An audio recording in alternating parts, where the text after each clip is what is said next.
Por continuar con nosotros. Estamos conversando sobre la situación política y las perspectivas que se ven con rumbo hacia las elecciones de 2014.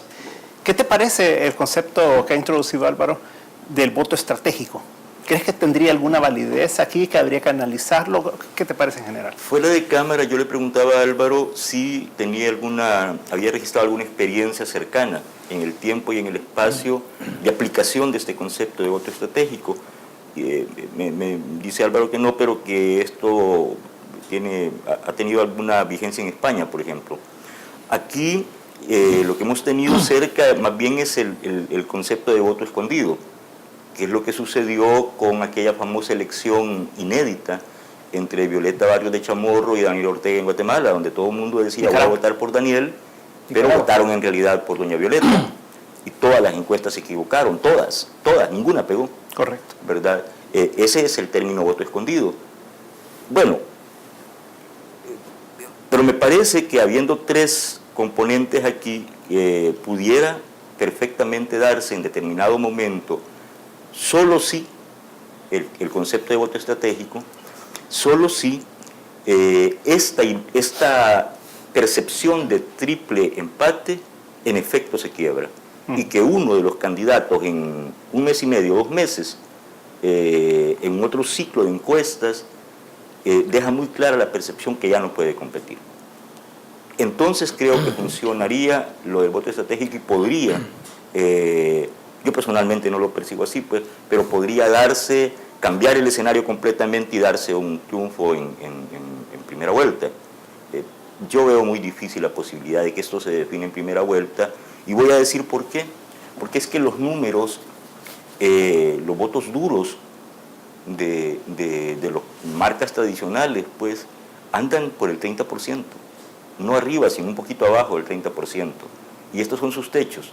Y estos son los que, según las tendencias, no los números, repito, todas las tendencias, según las tendencias, es ahí donde están ahorita. Es esa zona a la que andan rozando, llegando a los 30 puntos. Yo creo que es muy difícil que pasen de eso. Ahora, Giovanni, otra cosa que podría cambiar la elección sería si se llegara a declarar inconstitucional la candidatura de Tony Saca, ¿verdad? Por supuesto. Esto cambia el escenario y es como una amenaza que está ahí. Yo he conversado con miembros del entorno del expresidente Saca, con miembros de su equipo, con algunos de su mesa jurídica, y en ese entorno hay optimismo de que eso no va a pasar, por razones políticas y por razones jurídicas, ¿verdad? Pero en el mundo de los abogados, como dicen, entre abogados te vea, es interpretación, ¿no? Claro. Y personalmente yo creo que voy a tratar de ser preciso en el concepto. Yo no pienso que la Sala de lo Constitucional, esta que llaman de los 4 magníficos o 4, no sé, un poco novelesca, 4 fantásticos, un poco novelescamente o noveleramente, pues, un concepto raro para mí esto de 4 magníficos y tal, no es que ha sido errática, pero sí impredecible. No encuentro predictibilidad en sus actuaciones, pero bueno, ahorita la situación, según yo, está para cualquiera, pero mi percepción personal, yo no baso mis análisis en los números, yo baso mis análisis en el contexto político y en la historia, en factores políticos e históricos. Esta manera de analizar la situación a mí me lleva a pensar, y lo resumo de la siguiente manera: lo que determinó la caída drástica de Norman Quijano, caída que no se ha detenido, incluyendo su mejor escenario hasta ahorita, que fue la encuesta Mitofsky, donde Norman aparece mejor, pero 5 números abajo de su partido. Es decir, el candidato sigue cayendo, el partido se estabilizó, pero él está menos 5 de su partido. O sea, su caída continúa. Esto lo determinó una situación objetiva, que es una crisis interna de Arena, de este partido. Una crisis que no se ha solucionado, solo se ha postergado. Pero los factores que originaron esa crisis interna, sus descontentos, sus inconformidades, sus disidencias, solo se han postergado, pero no se solucionaron. Entonces yo creo que es un partido con una crisis interna que está ahí, potencialmente explota en cualquier momento, porque no está solucionada, insisto, y que esto puede incidir en los últimos meses de la elección. Esto por una parte. Por la otra parte, en el FMLN, si es cierto que la operación ALBA, sobre todo, ha aumentado para el FMLN clientela política, precisamente esto, que necesita dinero porque estoy hablando de clientela política, no de militancia ideológica, y esto explica por qué el FMLN, si bien es cierto que perdió el apoyo de la clase media urbana y de los sectores urbanos, de pronto ganó el apoyo de sectores rurales, pobres. Pero esto se hizo con beneficiarios directos de ALBA, de los negocios de ALBA. A eso es lo que llamo clientela. Esa operación, si bien es cierto que está ahí y se refleja en los números, pero ha sido a costo, ha ganado clientela, pero ha perdido militancia ideológica. ¿Por qué? Porque hay un incendio en el lado izquierdo del frente. Ahí están los blogs de izquierda, las emisoras alternativas de izquierda, y digamos cuya voz más emblemática es la de Dagoberto Gutiérrez, la voz más ilustrada, digamos, más coherente, pues, del lado izquierdo del FMLN, de la disidencia del FMLN, te dicen claramente que las diferencias de la antigua militancia ideológica o del FMLN histórico, es decir, el FMLN guerrillero, con el FMLN, partido político actual, de empresarios un poco pasados de peso y con chequeras bastante abultadas en la bolsa, es bastante grande, se está ampliando. Entonces yo creo que también el FMLN da pasos por un lado hacia adelante, pero retrocede por el otro lado. Tiene serios problemas con sus simpatizantes y militantes históricos. Y cierro con esto.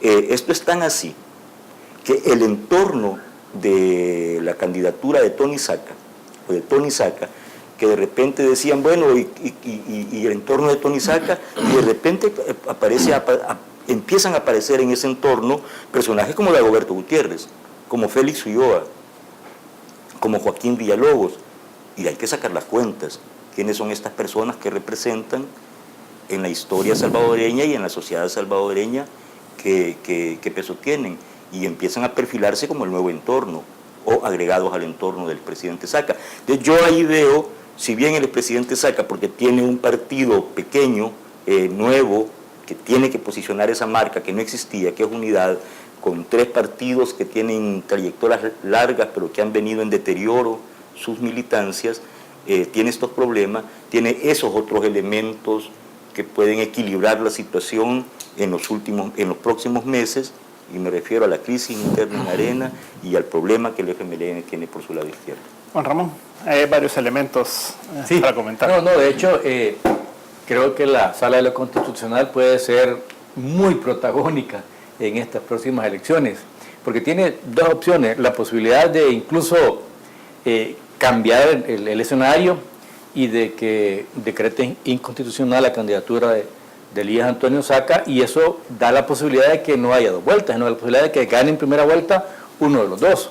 Particularmente quien ve como favorable para su candidatura, sin duda sería Norman Quijano y Arena, la posibilidad de que se decrete la inconstitucionalidad de la candidatura de Saca. Pero también pueden reafirmar la posibilidad de las 3 opciones, por ejemplo, si ellos resuelven de que sea voto por rostro, por ejemplo, las elecciones próximas de presidente, y que entonces vayan las fotos de los 3 candidatos, que de alguna manera favorecería a Tony Saca, que es el que tiene más popularidad, porque yendo a los números como referencia, Giovanni decía, Quijano y Serén le deben a sus partidos, mientras que Saca ala a los partidos y a Unidad hacia arriba, porque él tiene 10 o más puntos arriba de la marca. Entonces sería también ese otro escenario.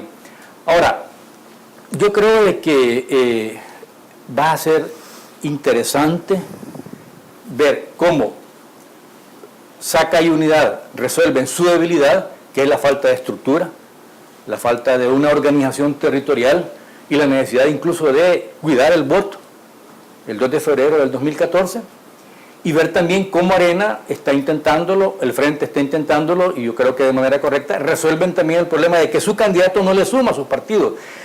Los 2 partidos mayoritarios le están apostando a la marca. Ya hemos visto cómo la campaña no es, aquí está Norman, aquí está Salvorno, que la campaña es el frente, está haciendo estos y estos proyectos sociales en función de la gente más necesitada, y la otra campaña es, aquí están los monumentos, recordando un poco nada más los símbolos patrios, la bandera, sí, ¿verdad? El amor a la madre y, por supuesto, arena, ¿no?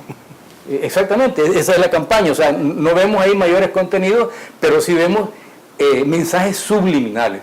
Ajá, entonces, Tony Saca, ¿cómo va a competir con eso? ¿Cuál va a ser la estrategia principal y cuáles van a ser los mensajes fundamentales para convencer a una población que tiene dos marcas fuertes y que tienen alrededor del 25-30% del apoyo del electorado, para una marca nueva, ¿verdad? Tony Saca es unidad, ajá, a ver hasta dónde es cierto que Tony Saca es unidad o que unidad es Tony Saca, ¿verdad? Porque precisamente ahí está la clave. La clave está en que unidad se ponga a la par de Tony Saca, hoy por hoy está abajo, y en que los partidos políticos demuestren cuál es su capacidad también territorial, en este caso Conciliación Nacional o Concertación Nacional, Gana y PES, y también, por otro lado, hasta dónde unidad va a sumar estructura concreta con ese otro sector, el tercer sector, el sector de la sociedad civil, porque Saca tendría la ventaja de decir, miren, es cierto, la gente de Gana tiene simpatía por mi candidatura, la gente de Concertación, la gente del PES, pero yo no pertenezco a ninguno de los partidos políticos, por lo tanto, yo soy el candidato que de mejor manera, de manera más natural, puedo representar a la sociedad civil, y hasta donde entonces eso, que puede ser un buen discurso, lo respalda con apoyo real de la sociedad civil, que puede ser un plus, ¿verdad? Aparte, como decía al inicio ya, de su candidatura a vicepresidente y de cuáles van a ser los ejes fundamentales de los programas que hasta ahora, insisto, no se distinguen los tres. Los tres nos están haciendo el mismo diagnóstico porque es la misma realidad, pero no nos están encantando con la solución a la problemática todavía. Esperemos, vamos a entrar a la recta final y yo esperaría entonces que haya esas novedades y también que descubran cada uno de los tres jefes de campaña o comandos de campaña cuál es la fortaleza de cada una de sus propuestas. Ahora, dejémoslo para el próximo bloque, pero hay dos elementos. Uno es si la candidatura de Tony Saca fuera declarada inconstitucional, ¿verdad? Y el otro tema es por qué va a votar la gente. O sea, ¿va a votar por un partido político? ¿Va a votar por una persona? ¿Va a lograr hacer esa diferenciación o esa igualación en una papeleta que tiene partidos políticos?